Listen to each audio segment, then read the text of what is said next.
And then our speakers. We have a fantastic lineup of speakers and panelists for the rest of these morning keynotes. It promises to be a very exciting morning of keynotes, and then we're going to go into the technical tracks. After that, I'll talk more about that later. But to kick things off, the next speaker is someone who I've had the pleasure of spending some time with. And the one thing that I've learned from him in that time is his passion for data and great chocolate. So here to share Barry Callebaut's story of their digital transformation journey is Bram van Genobe. Welcome, Bram.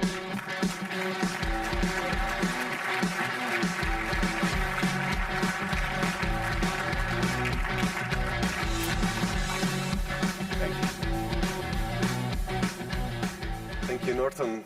Good morning, Aviva world. I have fantastic news for you, because I'm going to be talking about two things I know you love: digital transformation and chocolate. But in order to test that hypothesis, let's just do some data validation, right? Can I get a shout out if you love digital transformation? Not bad. Now, can I get a shout out if you love chocolate? I love the energy in the room. 7 years ago, we started on our digital transformation journey. Today, our Smart Factory program is one of the key initiatives at Barry Callebaut to drive our productivity increase. I want to start out by saying thank you to our team at Barry Callebaut and all our partners that have made it possible, because if it wasn't for them and the hard work they did in the last years, I would not be standing here today to share our story. And our story is going to be about some of the successes we booked, but also, and maybe even more interestingly, some of the challenges we faced along the way. Now, I want to first address this one question that I've been asked a couple of times the last couple of days, and that is, have you tasted our product? And I'm happy to say that, yes, probably you have. 1 in 4 chocolate products worldwide are made by Barry Callebaut. We are a B2B chocolate manufacturer with 64 factories all across the globe, and we supply chocolate to large corporate accounts all the way to local bakeries, restaurants, and chocolatiers. We make about 2.2 million tons of chocolate each year, and we work in the entire value stream of the cocoa industry. We go in and source the cocoa beans. We have our cocoa factories where we process the beans into chocolate or cocoa intermediates, the cocoa powder and the cocoa butter. And then we have our chocolate factories where we put it all together and make delicious chocolate. We are the heart and the engine of the chocolate and cocoa industry, and we have 4 key strategic pillars. First of all, expansion. We are a growth company that have risen through mergers and acquisitions. Innovation is extremely important for us. We are constantly on the lookout for market trends and co-create with our customers to ever innovate with chocolate. A couple of years ago, we released Ruby, which is now the 4th kind of chocolate next to milk, dark, and white. We have a special process where we take a cocoa bean to end up in red cocoa powder, which ultimately gives rise to pink chocolate without any additives. Another recent innovation was the Generation 2 chocolate, which was only a couple of weeks ago announced in Venice at a conference, where we are now making chocolate which is going back to the basics with only 2 ingredients, putting the cocoa first and the sugar second, so that we can maximize the nutritional value that there is in the cocoa fruit, rising on the health trends that are very important in the market today. Third, cost leadership. Obviously, being a B2B manufacturer, we want to supply our chocolate as cost-effective as possible. And last but not least, sustainability. We have committed as an organization with our Forever Chocolate program to be 100% carbon positive by 2025. I will be touching later on these 4 strategic pillars, because also in our digital transformation agenda, we have made a connect with all 4 of them. I want to take you back on the journey when I set my first steps in the factory in Belgium, the largest chocolate factory in the world. As I started to ask around with my colleagues, having worked previously in oil and gas and energy sector, I inquired about how to get access to their data historian. Some of them looked at me a little bit confused, others were scared.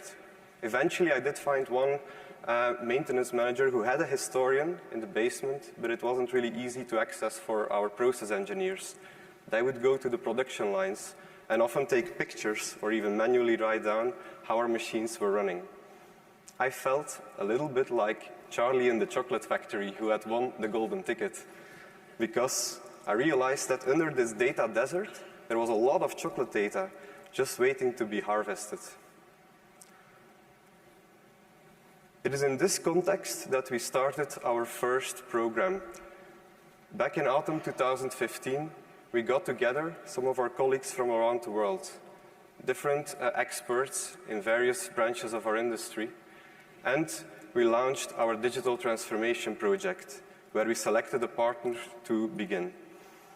We had very huge expectations because we defined that we wanted to fully digitally transform our operations, interconnect our ERP system entirely with the shop floor and go fully paperless. We were going to improve traceability, quality, performance, dosing accuracy, energy. Yes, the expectations were high, and we had to go through that phase. It was extremely important to get a holistic vision of where we wanted to go. And it also gave us a clear indication of what are the business needs that we needed to address. The project started, and I can put the challenges that we faced in 3 big buckets. Well, the challenges, technology I wouldn't really call a challenge, because at the beginning we were also super excited, engineers that get a new tool to play with. So we were curious to see what it could do for us. And we spent quite some time to investigate how we're going to apply this in our processes. But, of course, we all know there are a lot of challenges to be addressed. And many of those I heard on this conference the days before. It's about bringing IT and OT together. How are we going to bridge those 2 networks? How are we going to connect to our legacy data sources, multiple PLCs, speaking the language of IT, which took us some time to figure out. I would say the biggest challenge for us was data validation, because if you have process transmitters, sensors that have been used in a paper-based process, they might be perfectly adequate for that purpose, but they might not serve you for an automatic data flow. If you have a pressure or a sensor that measures the weight of a tank that is known to fluctuate a bit, your operator is going to know when that signal is reliable. Or maybe the positioning of your sensor is at the bottom of a tank, and when it is almost empty, the accuracy goes down, or it even goes below the level in case of a pressure transmitter. These are all sorts of challenges that can cause problems with the data accuracy, and they all need to be solved, taking a lot of time and effort. And we spend a lot of time and effort on that, but there are 2 other domains that are very important. We have said it many times in the conference, and everybody agrees, in digital transformation, people are key. We were aware of that, but at the same time, it is really difficult. You have the war on talent, so you need great people to work with you. Luckily, we have fantastic people that work in our team, but there is also a bunch of other challenges. You might get your operators together in a meeting room to design how are you going to digitally transform your processes. But at the end of the day, there is one big difference between what you design in the meeting room and once you start testing it in practice. And we found that out the hard way. When you start to automatically get your data flowing in, there is also problems that can happen with this data flow, so they have to be resolved. One other thing is user experience. The operators, they will compare what they're getting as a new digital tool with what they did before. And very often, that was a paper-based registration, which doesn't take much time to write down what was your downtime event. Now, every second of waiting time, every click they need to do is costing you user experience points. And so that is something that we also had to find out through experience and put more at the center of our designs. And last, the processes. If you have current process, it might not be 100% compatible with moving that into a digital flow. One example I can give is if you have material receptions, your process very well will say to do first the administration and then start the consumption. And you assume that that is the reality, but then comes Sunday night when there is a material reception taking place and the person who has to do that registration is not there. And the practice is that when you are in a paper-based environment, you can do your reception the Monday morning, but that does not work anymore when you have an MES system. So also there, you have some changes that need to be addressed. All things considered, the project took longer than expected, and the costs were higher than we initially anticipated. And this is something that I think many of us can relate to, because when you do such a project, you know where you start, but you don't know where you're going to end. And the problem is, what goes up must come down. And we faced a big challenge there, because our stakeholders started to ask about, hey, you're asking extra funds, but where is my return? So at that time, I think the most important decision was made by our executive, and that was to continue. And that's exactly what we did. And we rebranded our program, called it Smart Factory, and put it at the middle of this technology, people, and process. Our goal was really to be in the sweet spot from the beginning. And there is 3 things that we did different, and hopefully it might be something you can relate to. The first one is about a modular and standardized approach, taking one step at a time. Second one is about putting the value at the center of everything we do. And the third one is about change management, making sure the focus on people is central. But let's take it one step at a time. First thing we started to do is operating in a data desert, not having a standardized data collection system and an environment with many different types of PLCs, some very old, some regional differences we had to account for. We needed to select a platform to take away that complexity and allow us to start doing data validation on those sensors without having to deal with already interlinking it to the ERP system. We selected Aviva system platform for that because they have grown out of this automation world and have connectivity to all the PLCs that we needed to be able to connect with. And it gave us a historian, which we needed to be able to start analyzing our data and expose it to process engineers. So it allowed us to start building the skills. And most of all, because we didn't have any prior install base or nothing that was of substantial scale yet, it allowed us to standardize, building the models of our assets, which we already had done in the first phase of the project, and applying them so that a tag name that is on a factory here in Napa, California, will have the same format as the one in Japan or in Belgium. All the sites using the same naming convention, helping us to scale and help us with cost leadership. But this is only the beginning, because we need to make sure we deliver on what we promise, and we need to always leave them wanting more. So on top of this plant data backbone, we identified 4 key modules focused on performance, energy, yield, and quality. And those 4 modules, we took them in a modular approach as well. We went to our plant managers and asked them, do you have a process line where one of these 4 KPIs is a challenge for you? And we deployed it 1 module at a time, 1 line at a time. Focused very strongly on user interface. We took InTouch as the basis to build our performance module, take away everything that was irrelevant for the operator and only show him the events on which we expected him to react. We gave him a dashboard to show how he was performing and whether he was winning or not the shift by a trend line. Very simple things, but bringing the data out there 1 small step at a time and giving rise to potential use cases. One of those breakthrough use cases came in the performance analysis of our run rates. And surely we had been analyzing our run rate in the past, but this was based on manual data, less complete, less accurate. But thanks to our MES system, we were able to see the variability in run rates. And actually, they were bigger than expected, which was great news, because when we compare the worst performers to the median, there is an improvement opportunity. But also it showed us that the top performers were actually often higher than we expected it to be. And that's the data our supply chain teams are using for planning. So with this, we identified about 10%, in some cases more, of unknown capacity. Not unused, but we just didn't know we had that capacity. And 10% is really significant, because if you can increase capacity on 10 lines by 10%, you get an entire new production line for free. So it's a big CapEx saving. But last but not least, it's about change management. And you can have a fantastic system, but if there is nobody there to work with the data, you're not going to get any results. It's a simple equation. You have your information, you have your analysis, and then you have your actions. They multiply. If one of those is 0, you're going to get 0 results. In order to address this, we put in every single business case a digital change engineer. And that was important because we found that in our factories, when we introduced the new systems, people were interested, but they didn't have time to start to learn with it. They had to change their ways of work, but their main job is to run the factories. So the change engineer's role was to make sure that our application landed in the organization, changing the ways of work, speaking with the operators, and when they had feedback, give it back to our global team so that we can improve on that. And then once the system is introduced in the factory, they are the ones that are working on the business cases.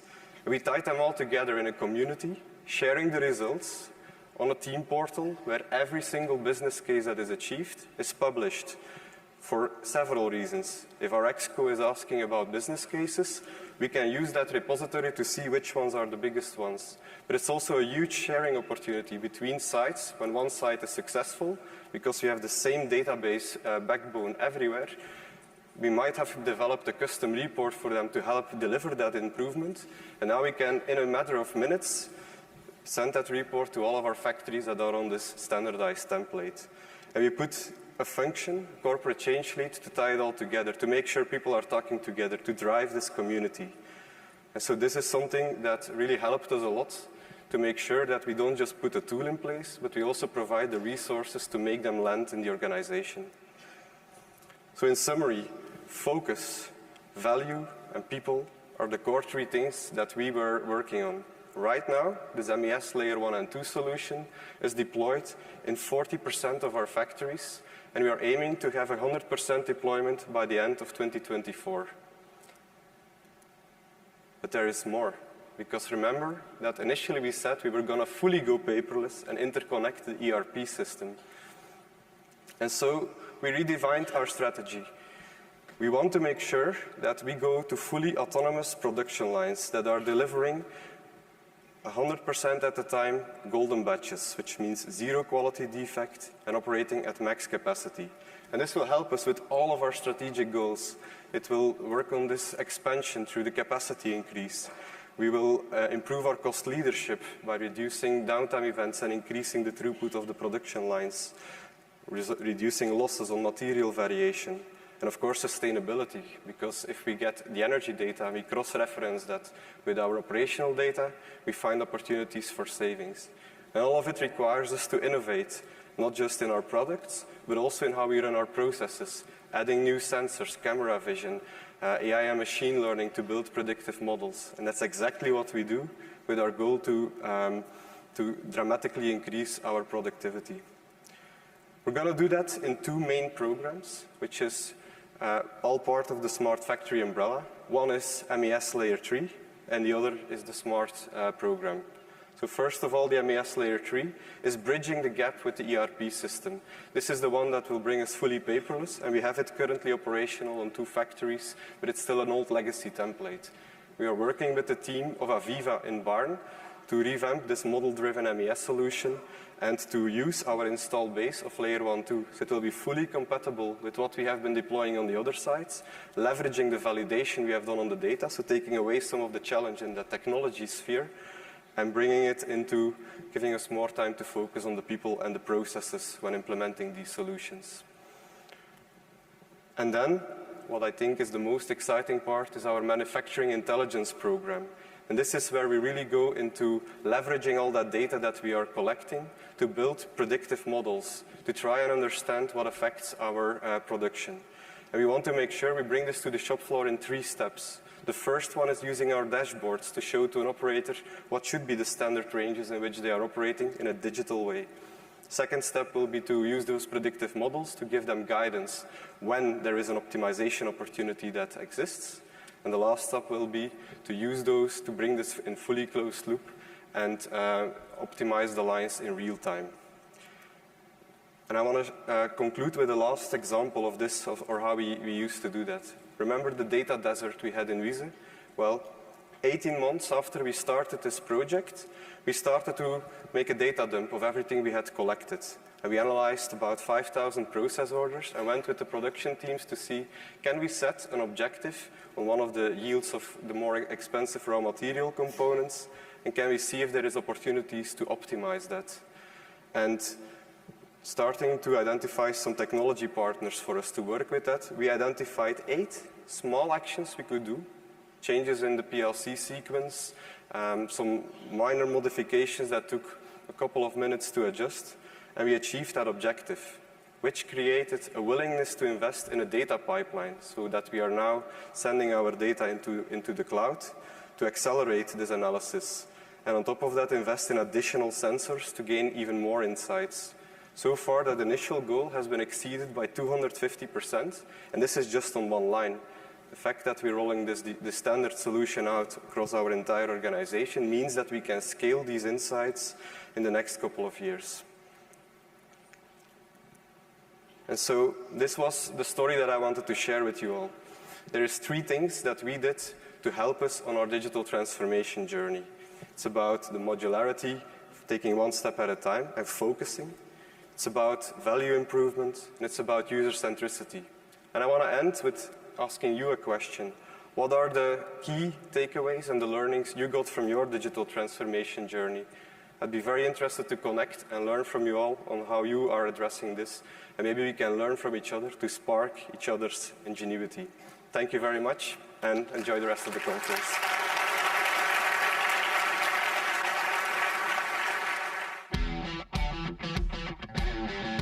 Please welcome to the stage Aviva's Chief Technology